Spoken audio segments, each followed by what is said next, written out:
Bienvenue dans une autre chronique de la mère au foyer qui a choisi d'entreprendre avec le marketing de réseau. Alors aujourd'hui on va évoquer un petit sujet qui est d'actualité, sinon qui est très important lorsque tu développes ton entreprise dans le secteur du marketing relationnel. Déjà tu vas commencer à te bâtir une team, à te bâtir une petite équipe d'ambassadeurs qui comme toi ont choisi ce véhicule pour pouvoir accomplir ce qu'ils ont de cher. Alors, il y a ceci de certain, c'est que tu ne peux pas forcer quelqu'un à pouvoir réussir. Tu ne peux pas forcer quelqu'un à pouvoir travailler si la personne ne désire pas le faire.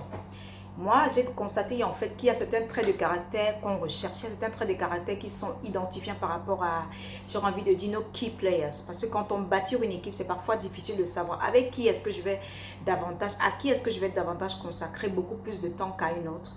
Oui, parce que c'est quelque chose que de pouvoir former les gens de manière globale et on se doit de pouvoir identifier quelles sont ces personnes qui se démarquent dans l'équipe, qui ont un peu, j'aurais envie de dire, la main levée, avec qui on se devrait de passer beaucoup plus de temps.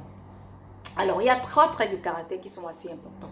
Tu dois chercher dans ton équipe des personnes qui sont disposées, des personnes qui sont enseignables et des personnes qui sont affamées.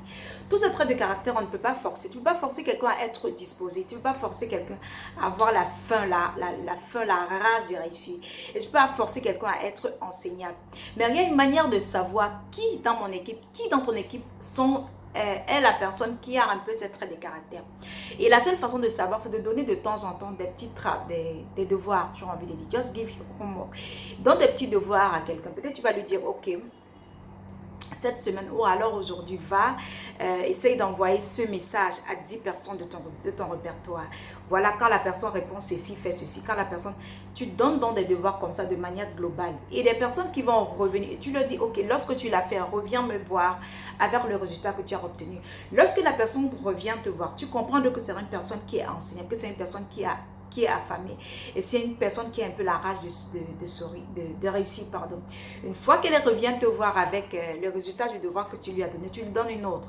Ça va donc te permettre de savoir qu'à ce genre de personnes à qui tu donnes le devoir, qui passe à l'action et qui revient te voir, à ces personnes-là, tu te devras de consacrer beaucoup plus de temps. Tu te devras de leur suivre d'une oreille beaucoup plus attentive parce que ce sont ces personnes qui sûrement seront demain tes superstars. Je n'ai pas de doute que lorsque tu vas pouvoir le faire, tu pourras comme ça identifier petit à petit les petits stars de ton équipe qui vont à leur manière éclore, à leur manière grandir et révéler un peu vraiment leur superstar caractère. Allez, j'espère que ceci pourra t'aider à davantage améliorer la gestion de ton équipe. Surtout, n'oublie pas de t'abonner si tu ne fais pas encore partie de la famille. Et si tu as des questions concernant ce fabuleux véhicule, ce fabuleux métier qu'est le marketing de réseau, n'oublie pas à me le poser en commentaire.